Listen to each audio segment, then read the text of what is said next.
everyone. Welcome to another episode of the Odd Lots podcast. I'm Tracy Alloway. And I'm Joe Weisenthal. Joe, we like to talk about debt, don't we?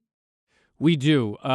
Remember we did last fall, we had our Odd Lots live performance, I guess, or live episode, and we had a whole section all about the nature of debt, sovereign debt restructuring, things like that. Definitely one of our go-to topics. Yes. And one of the reasons why I find debt quite fascinating, and you sort of touched on it just there, is because there's almost like a moral veneer on debt. Like the issue of who owes what and to whom is almost a moral one.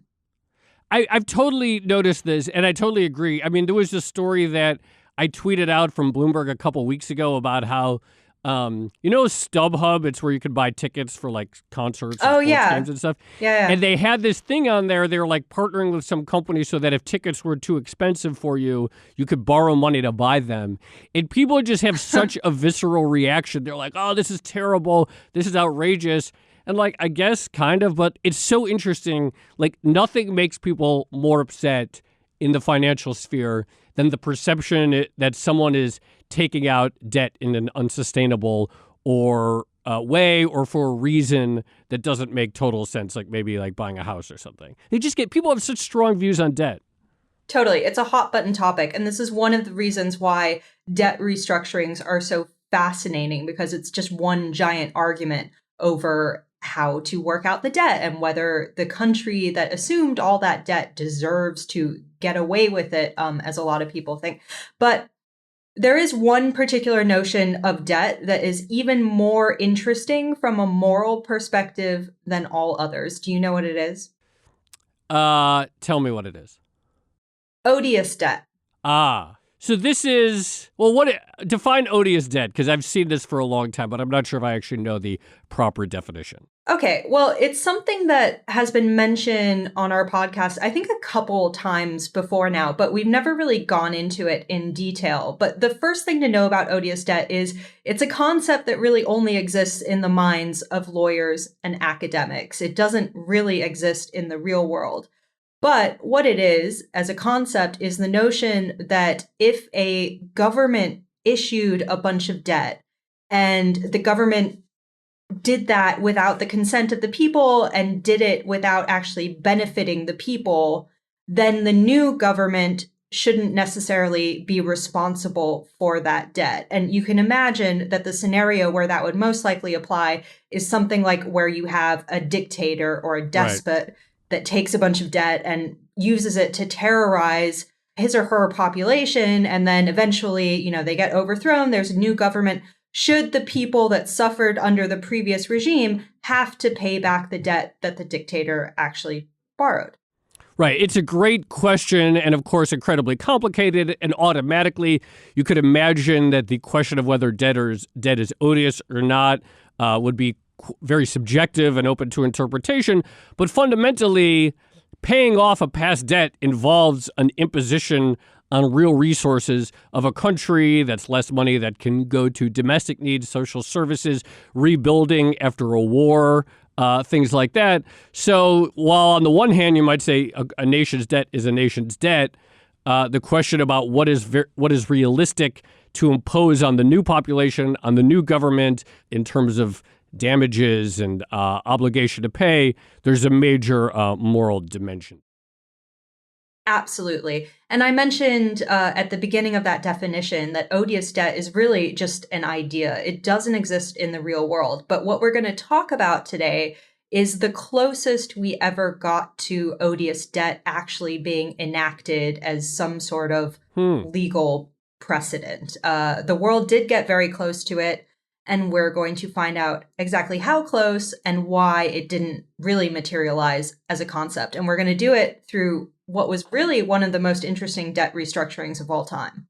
Great. I can't wait for this one. All right. So I'm really happy to say our guest for this episode is a previous Odd Lots guest, Simon Hinrichsen, a PhD student at the London School of Economics, has written a fantastic paper about Iraq's debt restructuring, and he's going to walk us through it. Simon, it's great to have you on. Thanks for having me.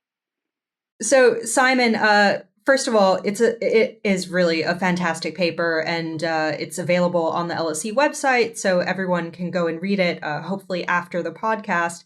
But it's really fascinating because it's almost like people don't remember this chapter of Iraq's history, I guess because it gets superseded so much by multiple wars and, a lot of terrible things happening within its borders. But at one point, Iraq was the most indebted country in the world. Correct. At the eve of the U.S. invasion in 2003, Iraq was so indebted that it had more than 5 times its GDP in national debt. Now, this story is very long and has a bunch of different interesting topics, everything from, as you mentioned, odious debt, where it was fairly close to being enshrined in the doctrine of international law. It had some powerful backers, but it also has all the things that make for a fascinating financial story. So one is that you didn't really know who actually was owed a lot of the debt.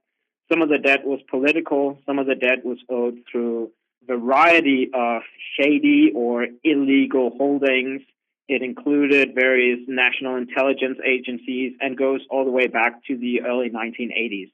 So it is sort of a plethora of things coming together in what I would argue is probably one of the few successful things that happened in Iraq in the post-invasion reconstruction, which is why it sort of often gets overlooked because so many other disastrous and terrible things happened, whereas this sort of flew under the radar. So before we obviously get to any talk of how it was restructured, let's talk about how the debt was incurred. As you point out in your paper, in 1979, it's still at that point, due to the country's tremendous oil reserves and so forth, it was actually a net creditor to the rest of the world. So it didn't have any net sovereign debt. And then, as you point out later, the debt on the eve of the invasion was several multiples of its GDP. How did the debt start to get built up, and who are the original lenders to it? Why did they need this debt? Yeah, so if we go back to the 1970s, this is really where at least some of the current political discussions and wars originate. So it was a time in which economic growth was actually fairly robust. Iraq came out of the 1970s with double-digit growth rates after the nationalization of the Iraqi Petroleum Company. You had oil, which set new highs in terms of price. And Iraq came out in 1979 and was a net creditor to the world. So their foreign exchange reserves were somewhere around 35 billion, which is almost 2/3 of its GDP. And it's in that context that Saddam Hussein takes over and starts his multi-decade reign. So it actually starts from a position of being a net creditor to the world. Obviously, in the geopolitical sphere, this is also a time when the rest of the Middle East undergoes tremendous change. The 1979 Iran revolution, which ends up with the Tehran hostage crisis of the U.S. embassy, means that Iran is not favorably seen by the rest of the world. And Saddam starts this conflict in a sense in which he has backing from almost all of the geopolitical world, anything from the Soviets to the U.S. to Europe. And it's really in the context of the 8-year war between Iran and Iraq that the entire debt is raised or funded. All of the debt is political war debt and comes from a couple of different sources, which can all sort of be described as political backing for Iraq's war. So you have, if we try to break it down into 3 buckets, you have the rest of the Middle East, the GCC country, the Gulf countries, who provide backing to Iraq because they favor Iraq. They don't want Iran to become the Middle Eastern hegemon. And some of these loans or grants are given to simply just have Iraq buy weapons import for the war. Now, the grants or loans, and the reason I'm not just calling them loans is that Iraq consider these things grants. At the time, they don't think they're loans. They just think they're to help them back, whereas the rest of the countries, especially Saudi and Kuwait, consider them loans, and there is going to be a debate about that later. The other one is simply backing from other governments, what we today would call OECD, and ends up being restructured in the Paris Club, which is the US or Europe. They both send direct money. They also send personnel and weapons to help Iraq fight the war. And then there is the murky, unknown loans that are sort of shrouded in mystery, which we don't really know what comes from. So the best example is a loan that was given from BNL. BNL at the time of the 1980s was an Italian-owned state bank, and it gave almost $2 billion in loans to Iraq through a small branch in Atlanta. Now, why would an Italian bank, state-owned bank, give big loans to Iraq through its Atlanta branch? Well, the loans were underwritten by the Department of Agriculture, and in the 1990s, it turned out that the Department of Agriculture Corporation, those loan subsidies were actually heavily influenced by the CIA. There's a long story about that. It ended up being called Iraqgate at the time in the 1990s. But all of these loans, whether they were officially sanctioned or they came sort of by way of corporate quasi-government loans, all of it means that Iraq ends up taking on enormous debt in the 1980s and actually goes from being a net creditor to having a debt to GDP ratio of over 250%. At the same time, obviously, it goes to being a war economy. And the numerator and the denominator both go in the opposite direction. So Iraq, from having double-digit growth in the 70s, end up having negative growth all through the 80s and uses all of its money on the war effort. So it's in that context that it goes from being a big net creditor to being a very, very indebted country.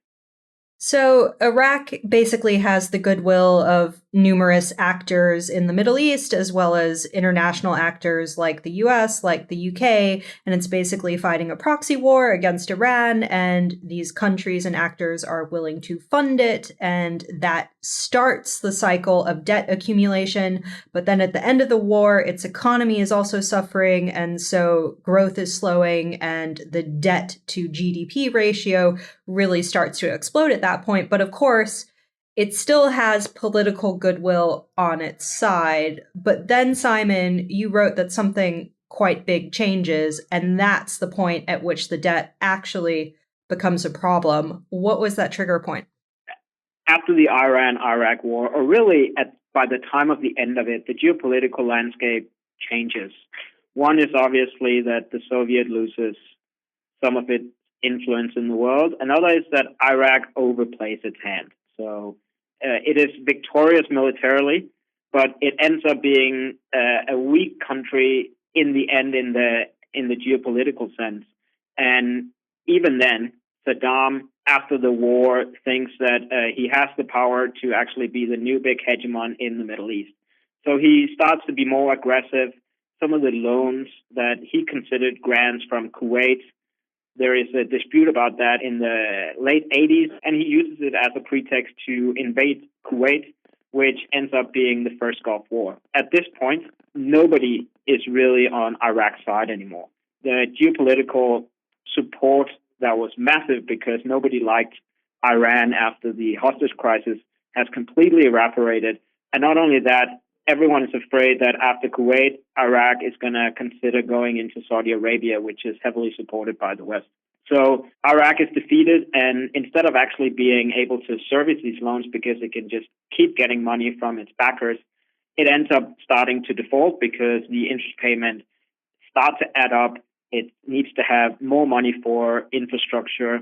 The reconstruction effort is massive after the Iran-Iraq war, and oil exports sort of goes down quite dramatically. So it's in that context that after the first Gulf War, the world comes together to sanction Saddam and put on not only sanctions, but also war reparations. You have big liabilities that instead of having the opportunity to roll over because it's easy to issue new debt, all of a sudden the geopolitical wind of change means that they need to raise the money by themselves, and there is no way that having a debt to GDP ratio of over 300%, of which interest rate payment is quite high, the oil exports that they use to actually service the debt goes down because it becomes harder to do trade, and they are hit with sanctions and reparations payments, which means that at this point, the default is complete. And by the time that the official sanctions from the UN isolates Iraq from the global economy, default is complete, and Iraq sort of stops any payments and withdraws from the global economy. So before we go further, at this point, obviously in recent years, we've seen sovereign debt restructurings, and we've seen different players, have different interests, including the prominent role that hedge funds or other private lenders have played in trying to make sure they get paid. At this point, is there much private ownership of Iraqi sovereign debt? Is it in private hands, or is it largely different states and the CIA-backed debt and sort of political debt, as you called it? In 1991, which is really the height of indebtedness, the total liabilities, or if we start with total debt, you have 18 billion, which is direct debt to OECD-like countries, meaning the West and the US. Then you have 50 billion, which is to Gulf states. These are the grants or the loans, of which nobody can really agree on what they are. Then there are a bunch of smaller creditors, which are also countries. And then 10 billion, which is commercial debt, which is this sort of quasi-bilateral. You don't really know who it is. But in the sources at the time, the commercial debt also includes a wide variety of trade credits or export credits. This can be loans that small businessmen gave to Iraq or had liens on. And they are small, but they will obviously grow over time. But the main money owed here are to bilateral states, whether that being OECD or Gulf countries. And there aren't really any hedge funds involved at the time. This was way before people started talking about restructuring in terms of vulture funds or anything like Argentina. So it was primarily worded that was highly political.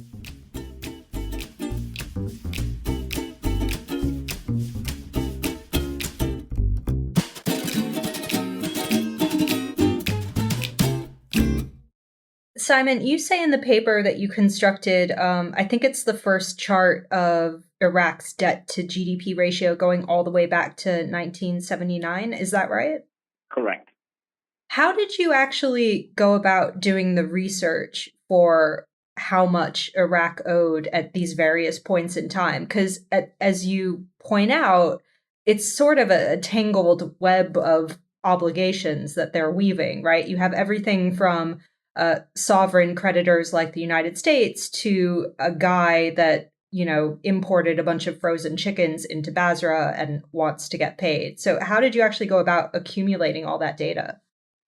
One of the things when you do a restructuring is that normally you know who is actually owed the money. So in most sovereign restructurings, the main issue is external debt, which is bonds held at either Euroclear or DTCC.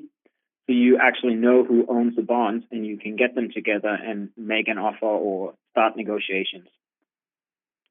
In Iraq, all of the debt was incurred before 1990, which means that they were old loans. They had been delinquent on for a long time, and Iraq had been isolated and under severe bombardment by 2003. So it's actually kind of hard to find out who's actually owed a lot of money. So one of the first things that the IMF and the Treasury did when they came in was to try and get a sense of who's actually owed all this money. And I start from taking all of their hard work and say how much was actually restructured in 2006. So let's assume that you are owed something. Obviously, you want to get paid. The way to get paid is during the restructuring, you come forward and tell them, I am owed X and Y, and then we can work our way backwards from there. So I take the approach to start from there and then work my way backwards to try and find out where are these loans actually placed in time. And this is an incorrect science. So obviously some of the bigger loans we know which were where they were from. It's easier when it's corporates or commercial loans because oftentimes there are contracts. But if it's handshake deals, which sometimes they are, it's a little bit hard. So what I did was to take all the nominal amounts that were restructured and then work my way backwards to try and place them in time and then see where do they originate, where can we place them. And all of the loans really are coming from the time during the Iran-Iraq war. So it's a matter of trying to place them and then find out what were the original loan amounts, how much were they owed after, what were the interest rates, and then try to discount forward. And you describe your work in the paper as having done an oral history of this because, again, it's so complicated. So what was your process? Who did you go out and talk to actually sort of reconstruct the whole process? Yeah, so that was step one, trying to find out the debt history of Iraq, because there was really no one who had done a comprehensive study covering all the time from 1979 to 2003. There were some bits, pieces here. Obviously, I borrow from some of the great work that's been done before. But getting to the debt history up until 2003 only got me so far. The second part was to actually look at the restructuring. So the oral history is that I went out and I talked to everyone who were actually involved. So this would be the lawyers, this would be the bankers, the officials who were involved for the UK, the US governments who actually conducted the negotiations, and then a lot of primary sources. So you have all of the press releases, you have all the negotiation papers, you have all of the restructured and reconciliation documents that you can go see. So a lot of the loans that I found and traced back were actually from documents that were given during the restructuring so that they could get paid, and then try to work backwards who were the banks. So the B&L, for example, the CIA-linked loan from the 1980s, was restructured in 2006 as part of, by that time, BNP Paribas claim on Iraq, which had just been on non-performing loans on its book for almost 20 years. Well, let's talk about the restructuring then, because we've been building up to that point. So I guess in the early 2000s, everyone certainly remembers what happened with the U.S. invading Iraq. And after that, the restructuring really begins in 2003. So how does that process kick off, and what were the motivations of actually doing the restructuring? There are a few differing accounts on what the motivations actually were. Now, I would put them broadly in two categories. One was moral or political, and they're sort of together in that it was part of the reconstruction program where the U.S.-led coalition would like to get Iraq rebuilt. Obviously, there was a big debt overhang, and the government at the time was heavily favoring market forces, and they wanted Iraq to be part of the global economy again. It's a lot easier if you don't have a lot of outstanding credits that can be attached by various creditors at any time. So they wanted to clear it up so that Iraq could regain entry. That is sort of the political part. The second part was more moral in the sense that they had liberated, Bush and Cheney had liberated Saddam and Iraq from Saddam, and they thought that the debt should not be carried over. So this is where the odious debt part comes in. There are differing accounts as to how big a factor this actually was at the time. And I will say that depending on who you talk to, some people say that it wasn't important at all, and some people will say that it was very important. There were several official statements, so the Treasury Secretary did say that they considered declaring that odious, but they wanted it for both moral and political reasons. So what did they actually do? Well, if we take our mind back to 2003 when they actually tried to make the invasion legal, the first UN resolution actually had very important provision in for the debt restructuring, which was that it immunized all of the assets from creditor attachment. This is fairly big and not something that is normally done in sovereign debt restructuring. And it's important because Iraq had lots of oil assets that were abroad.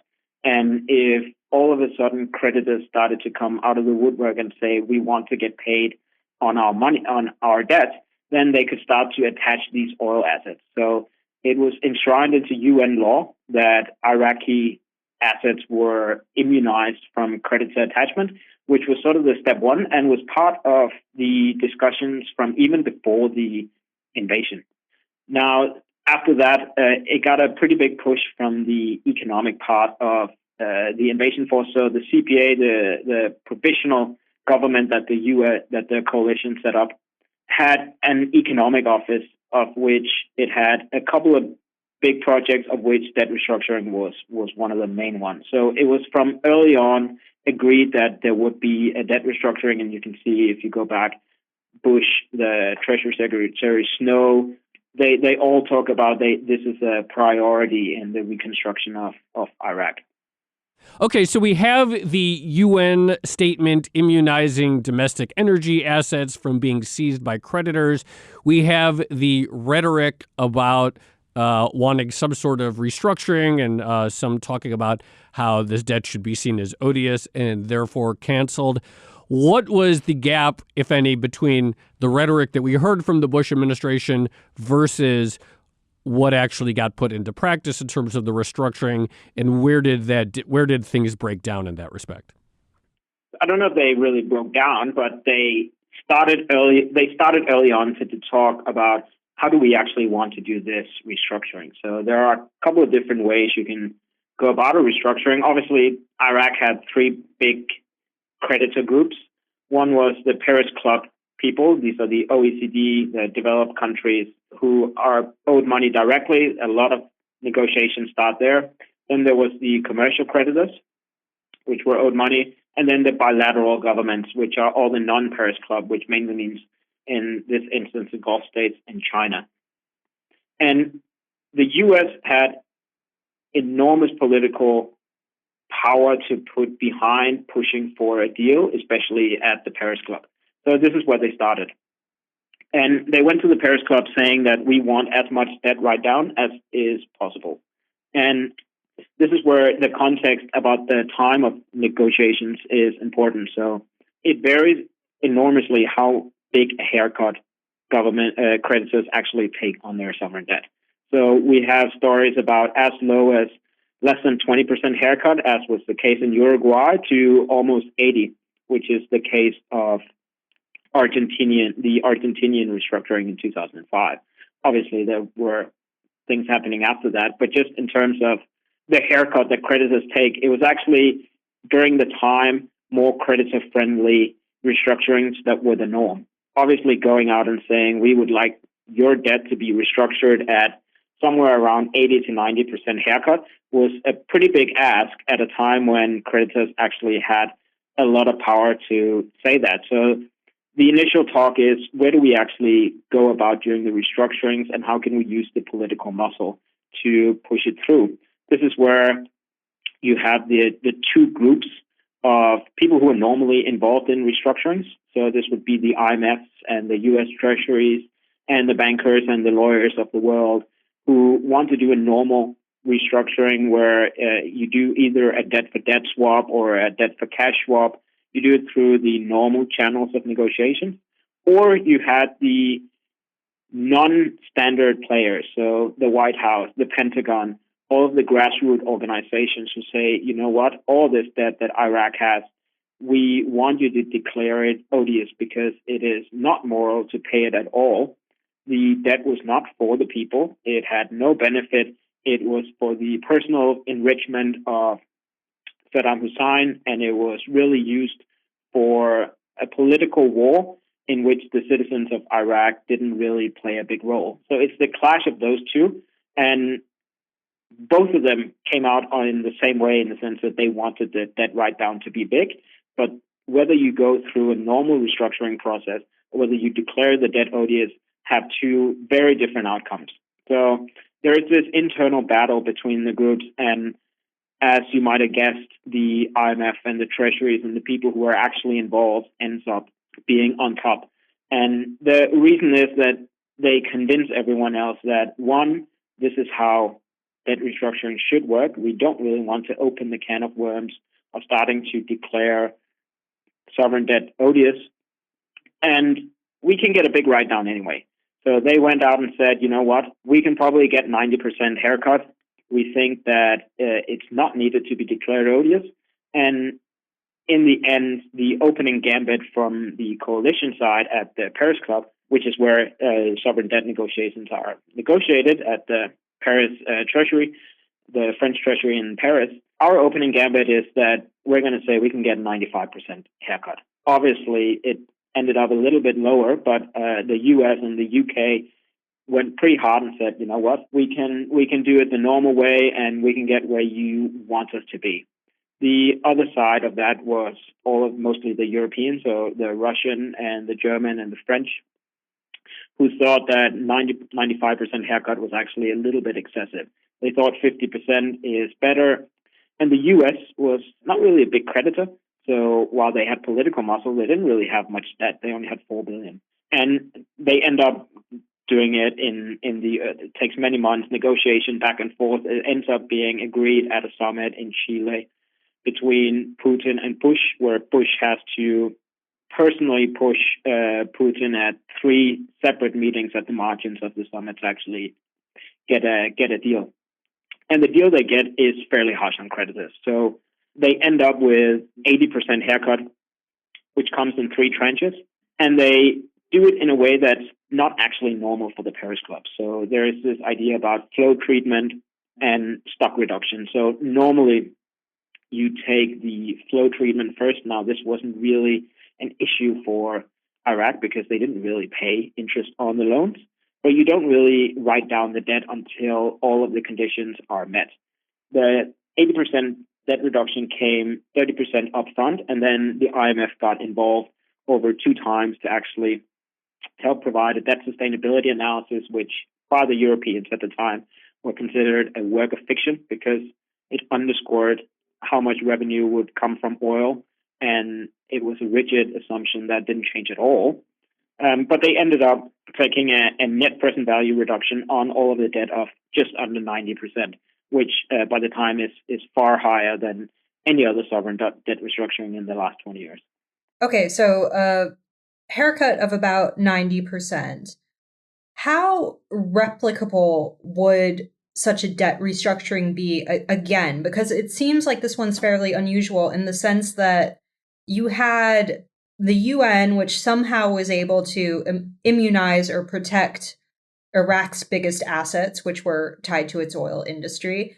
And then you also had this big player, this big influential player in the form of the US actively lobbying for the best possible terms for Iraq. And I should just mention also, you had one of the best debt restructuring lawyers around and also a previous Odd Lots guest, Lee Buchheit over at Cleary Gottlieb, or formerly of Cleary Gottlieb, representing Iraq.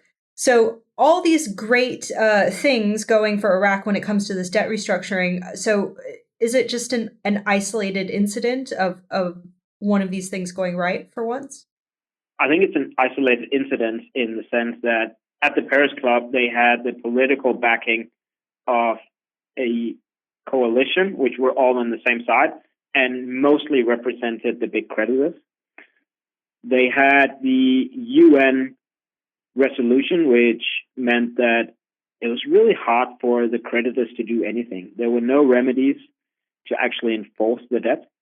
And this was not only the sovereign debt, but Iraq during the sanctions period had sort of the polity of Iraq had morphed into everything being under the state. So it wasn't just the state liabilities that were being restructured. It was also the quasi-bank, the quasi-governmental organizations, such as the big banks.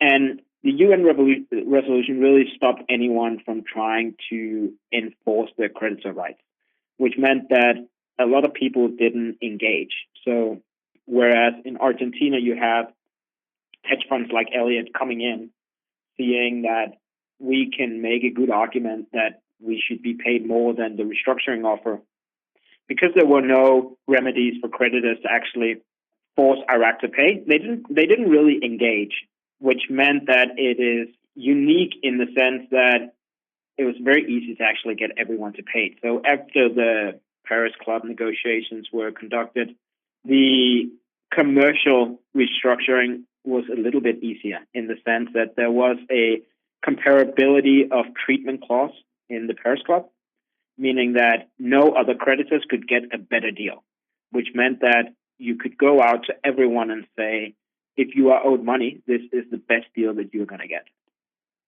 And if you don't take it, you can try and sue us, but there is a immunization agreement at the UN, which means that you're probably going to have to wait 15 years to have a chance. And by that time, who knows? And it would cost a lot of lawyers and it would cost a lot of waiting, whereas we can give you 10% on your notional and then also pay accrued interest on any loans, which is not insubstantial. So they ended up paying LIBOR plus 75 basis points from the time of the sanctions in the 1990, which, accrues at a pace. They got everyone to agree. Really, 96% of all creditors took the deal. And there were no one who really stood out and tried to say, we don't want it, we're going to sue, we're not going to engage. The people who were really unhappy were, on the other hand, people who thought that this is a missed opportunity in the sense that we could have done the odious debt discussion and actually tried to use the political power behind this particular restructuring to say, you know what, we are going to try and enshrine it in international law. And it is not moral that they are paid at all because this was not money that really was owed in good faith. So talk about that. What would have been in, say, some alternate history? What might have been the ramifications? You mentioned the Pandora's box. If they had enshrined this concept that some debt is inherently odious and it's not necessarily moral to pay it back, had that concept been put into application with the Iraqi debt restructuring, what might that have meant subsequently for subsequent restructurings? I think it really would have been Pandora's box in the sense that we don't know. But there were fairly serious discussions to the top of the U.S. government about actually starting to do this. So if you go back at the time, the think tank and policy world, among them academics, there is a big discussion about actually declaring the debt odious, and there are overtures in that direction. And it would have meant that other people lending money to desperates around the world would have had to think twice and not just say, oh, you know what, the idea of sovereign debt is that the intergenerational loans of one government is honored by the next government, which is really one of the main foundations in international finance at the time. You would have had to step back and say, okay, so if you lend money to a despot or a dictator, the international law there might be an argument that you should not get your money back. Obviously, there are lots of people with interest in one way or the other. So, it's hard for me to say what would actually happen, but I think it could have been one of the few instances of which you would have had a chance because the powers that be were so uniformly behind Iraq and getting proper debt relief at the time. They were able to create a new approach at the Paris Club, the Evian approach, which was a way to not take the standard template of debt restructuring, but actually say for highly indebted, low-income countries, we can do a special way of actually looking at what do they need. You had U.S. who ended up writing off all of their debts, so they wrote off everything after the restructuring, and there was the UN resolution. So all of it comes together to say this was a unique restructuring in that the creditors were just immensely successful in actually writing it off and ending with a clean slate, but under the terms of the old sovereign debt restructuring. So it was successful if we say, okay, compared to every other restructuring that's been in the last 100 years, and it went very smoothly. Everyone agreed. No one sued, but it could have been more. It could have been a way to actually create a new restructuring mechanism or a bankruptcy court to settle these things going forward. And it was a unique opportunity in that sense.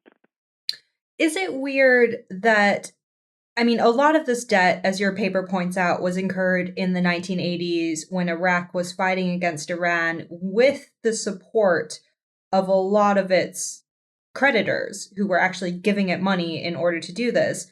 And then I guess 20 years later, those same creditors are suddenly talking about that debt as odious debt. Is it weird to see that sort of progression in the way people were thinking about that money? I think it's a little bit like geopolitics. You know, people used to be your enemies; they're now your friends, and then they can become enemies. And a lot of the money was really thrown after Iraq because there was plenty to go around, and the whole idea about supporting satellite states or allies to do proxy wars in the Middle East was just fairly normal. And I mean, to an extent, many of the issues that we have here that are, shown, especially in the early years, are still with us. So, Iran and Iraq are in the news today. A lot of the issues were not really resolved in any way. The old debt was restructured into new debt, but the underlying political and religious and power struggles really just continue. So in that sense, probably not. So one of the questions that always arises when you have a sovereign debt restructuring, and particularly in more contentious ones where you have some creditor trying to get money, is like, well, in the end, like, how do you really get a government to pay you money? They're a sovereign country. They can do whatever they want.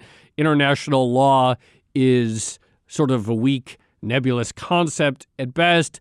In many cases, though, like, say, what we've seen with Argentina is that the money is raised initially, or the bonds are sold through major financial centers. So maybe through New York or through London. It doesn't sound like that was the case in Iraq, where a lot of this debt was just incurred bilaterally through different states or the CIA or whoever. But talk to us about the difference in a restructuring when if the debt was incurred through some major financial center with a sort of more robust legal framework for settling this stuff. Yeah. So one of the main difference between owing money to a sovereign versus to a corporation is that if you owe money to a corporation or a household, there is a bankruptcy court. You can take them to court. You have remedies. There is a way to actually get the money. Whereas sovereign states, it doesn't really work like that.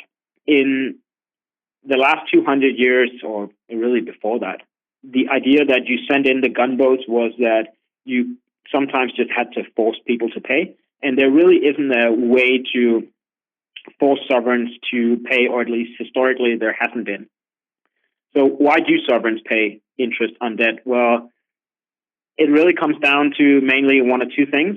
One is reputation. And by reputation, I mean, it's nice to be able to smooth your consumption or borrow money if you need to buy something. And if you don't pay your creditors, well, the chance that they're going to lend you money next time is probably a lot smaller. So countries just do it out of self-interest because it's a lot easier to pay the interest on your debt knowing that you can go to the market again. So this is sort of the reputational idea.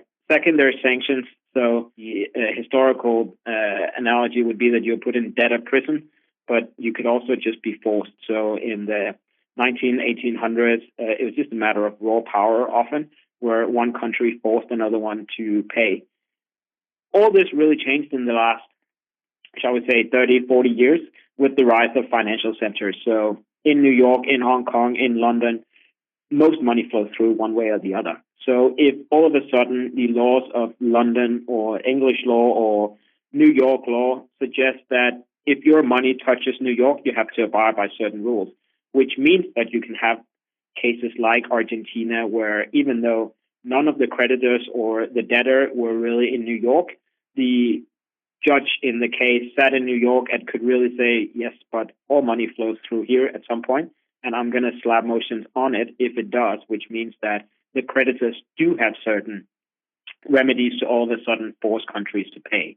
Obviously, they were circumvented in Iraq, which makes this unique compared to some of the more different cases that we have, and makes it maybe not a good template, but at least good inspiration for some of the cases that we will see, I think, going forward shortly. So two obvious countries that have issues sort of similar is one, Venezuela, which is obviously insolvent and has lots of assets abroad, oil assets, both in the U.S. direct with their oil company, but also just oil assets abroad. And they're going to have to find a way to restructure their debt and make sure that they don't end up having the same issues.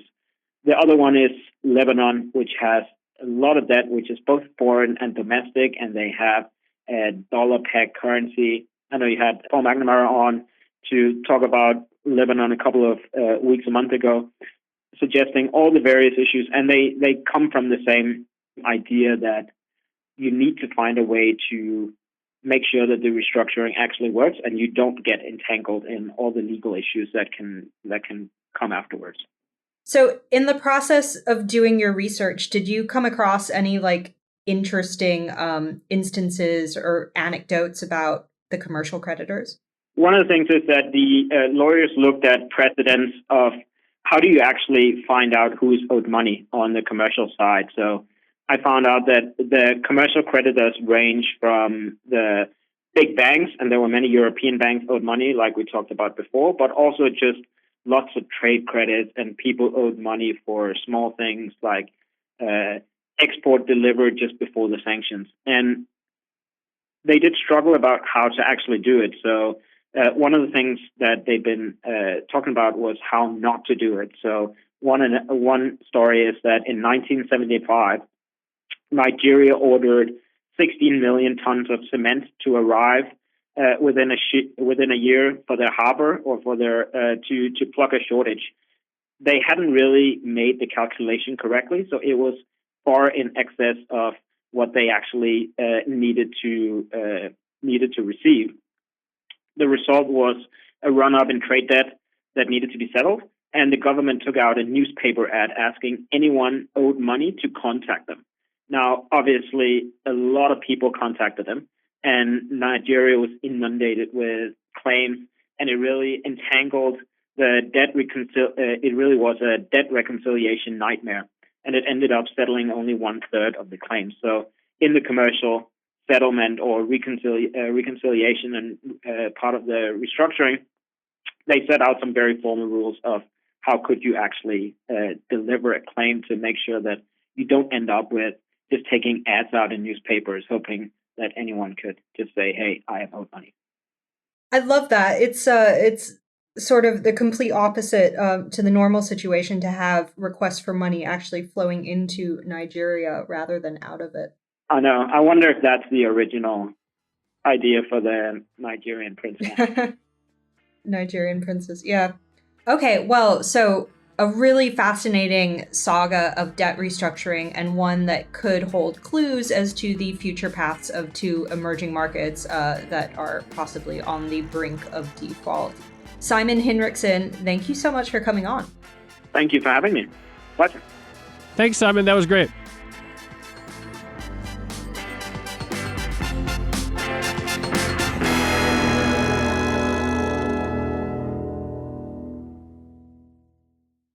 So, Joe, I really enjoyed that conversation. It brings together, of course, a lot of the themes that we've discussed on previous Odd Lots episodes, but it seems especially relevant in the context of what's going on in Venezuela, but also Lebanon. So it's nice to think about the Iraq example, whether or not it could be a blueprint for future restructurings or whether or not it was really an isolated special case.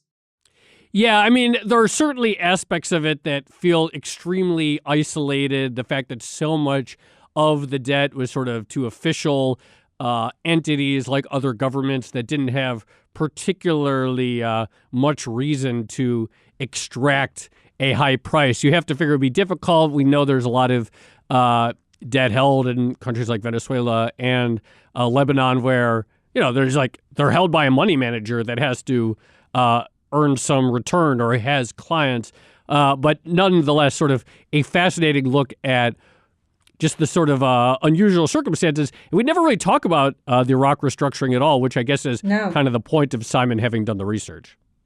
Yeah, exactly. Do you think that odious debt is ever going to get enshrined as a legal concept? I mean, the problem is there's inherently going to be an element of subjectivity, right? How much is the leader really representing the will of the people? How much was it for the benefit of the people? The expenditure, the debt that was incurred. It obviously makes a certain amount of moral or logical sense that, why should people who are born today have to, or, deal with the debts incurred by a past dictator? But it seems so hard to imagine there will ever be a point when people say, okay, you get to write this off because of the Pandora's box that Simon described. What do you think? What do I think? I think, this is sort of what I was getting with that question about how come all the debt incurred in the 1980s was okay as long as Iraq was seen as beneficial to the international community in the sense that it was fighting against Iranian hegemony. But then suddenly after it invaded Kuwait and it became very, very clear that Saddam Hussein was a bad guy, suddenly that same money can be considered possibly odious. So you sort of have this fluidity of debt, right? Like debt can exist for many, many decades. And in that period of time, the reasons it exists can change and they can switch from possibly moral to possibly immoral. It does seem like it must be one of the most complicated concepts in all of international finance. The idea of actually defining odious debt and actually trying to put it into law, I can't even imagine. Yeah, and I think that's what makes even current debt restructurings so interesting to watch. So set aside the moral question, they're just so complicated because the legal frameworks are unclear. The moral questions about extracting real resources from an economy that's obviously distressed in the first place, because otherwise it probably wouldn't be in this situation. Very interesting. I think that is partly why these will always be inherently complicated. Yeah. But again, we might actually have a chance, I guess, to revisit the odious debt concept when, in the context of Venezuela. So that'll be an interesting one to watch. Absolutely. Should we leave it there? Let's leave it there. Cool. This has been another episode of the Odd Lots podcast. I'm Tracy Alloway. You can follow me on Twitter at Tracy Alloway. And I'm Joe Weisenthal. You can follow me on Twitter at The Stalwart. And be sure to follow our guest on Twitter, Simon Hinrichsen. His handle is at SimonH_DK. And be sure to follow our producer on Twitter, Laura Carlson. She's at Laura M. Carlson. Follow Francesca Levy, the Bloomberg head of podcasts, at Francesca Today. And check out the whole family of Bloomberg podcasts on Twitter under the handle @podcasts. Thanks for listening.